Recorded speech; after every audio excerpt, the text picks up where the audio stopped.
ug karon na pud ay nga adlaw na martida na pud mi og lubi. Og sa katong mga wala na ganahi da sa amo ang content nga sige na lang og kumartida og lubi, sige kumunot og lubi. Pwede ra jud kay ninyo ni skip. Pero basin day og sa katong mga ako ang mga followers dira og sa mga viewers nako nga ganahan ani nga magtan-aw.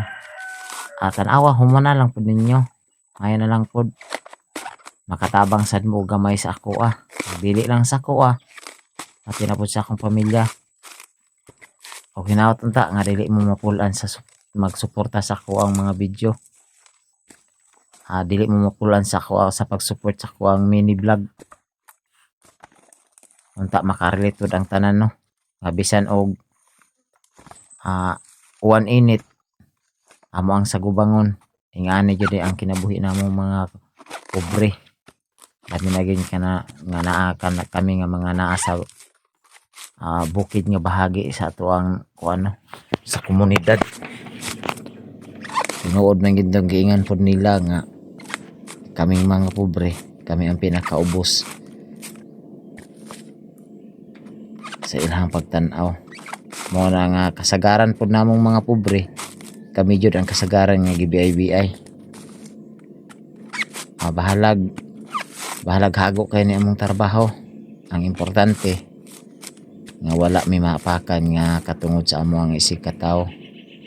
Wala mi kuan ba, wala mi gidaog-daog.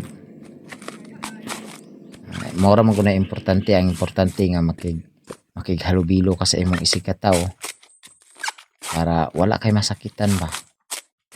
Kay parehas ra ta. Dato man ka, mapobre man mi. Parehas ra ta na kasing-kasing masakitan. Mga di dapat magpasakit sa imong isig ka tawo.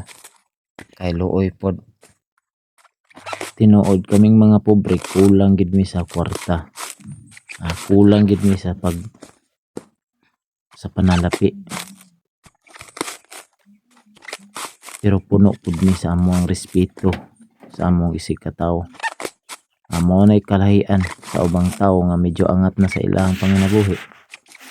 Sila pud tong kasagaran nga medyo taas na kay manulti. Nga murag makasamad na lang sa kasing-kasing sa mga sa ihang isig ka tawo. Mao na kamo, kung angat man mo sa inyong panginabuhi, unta maging patas mo pantay ang inyong pagtan-aw sa mga pobre.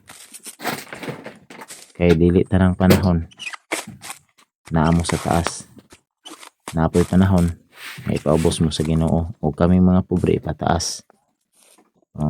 Thank you for watching. God bless us all.